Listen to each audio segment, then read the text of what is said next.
Hey, what is going on guys, it's Power Gaming here, and today I'm going to be talking about the new development blog that was released last Friday. If you like this video, please give it a thumbs up, a thumbs down if you didn't, and let's get right into it. So in the first paragraph it says, "Hello citizens, it's been too long since our last developer blog entry, so I wanted to take the time today to update all of our backers on Identity's current state of development, as well as give a little more insight into the process behind the scenes. During the first year and a bit of development, most of the time was spent developing key back-end systems, networking modifications, weapon physics, character customization, voice communication, and so on. That's all behind us now, and I'm happy to say it's gone as well as we could have hoped. Now for the past couple of months we've moved on to gameplay development, making those back-end features do the fun stuff." Right, so there's a couple of points here that are very good to know. The first point being the fact that networking, weapon physics, character customization and voice comms are all finished and up to standard, which is very good to see. And the second point is that they have moved on and are currently working on gameplay features that tie in and work with the back-end mechanics to actually make the game fun, which is very exciting as development seems to be moving smoothly.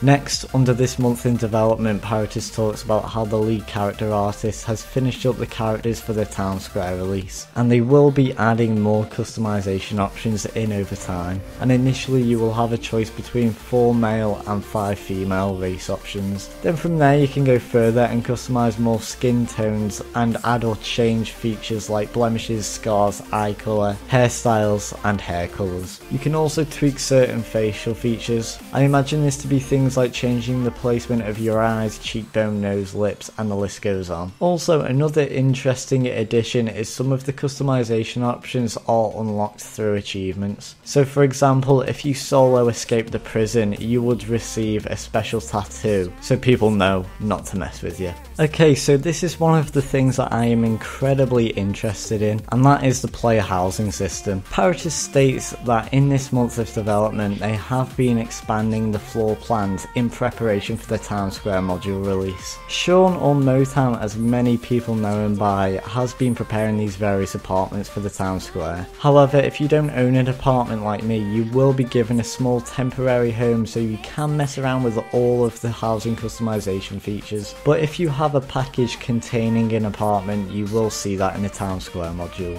Now, I would just like to quickly note something here. They've seemed to be working very hard on the Town Square for a while. Also, they have been using the word preparing a lot, so could this mean a possible release for it soon? I say this because of the upcoming news that I am going to tell you about in a minute. Next, the lead programmer Henrik has finished up working on all of the karaoke systems. This is a minor feature as Paratus states, but it will be in the Town Square, and you can guarantee it will be hilarious. Also, you can queue up your favourite songs on the karaoke machine, and you will see the lyrics on a screen mounted above or around the stage. Furthermore, the microphone on the stage is also functional, and it will project your amazing singing voice, so you can make everyone's ears bleed. Maybe that's just me though. Oh, also the restaurant around the stage is also functional, so you can grab a drink or a bite to eat whilst you take in the atmosphere. Okay, so this next part is just coming straight from the developers and it is pretty self-explanatory, so I will just read it out. I'll just come right out and say it. We at Asylum Entertainment have had really poor PR these last months, and you guys deserve better. You deserve much more frequent updates, and we're committing to giving that to you moving forward.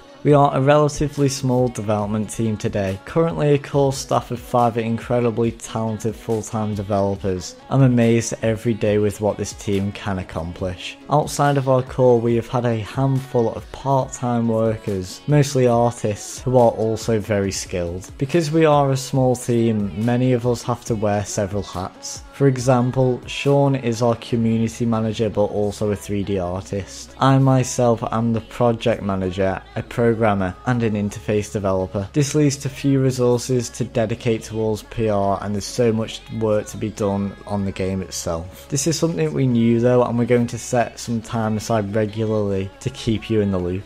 The Town Square module is coming soon. We're in the final months of 2016 now, and you'll finally be inside the first piece of the Identity world in the first quarter of 2017. It's a little later than we originally hoped, since we're dedicated to making sure everything is smooth and stable from the first moments. Identity is an enormous undertaking, but most difficult bits are far behind us and we are drawing near.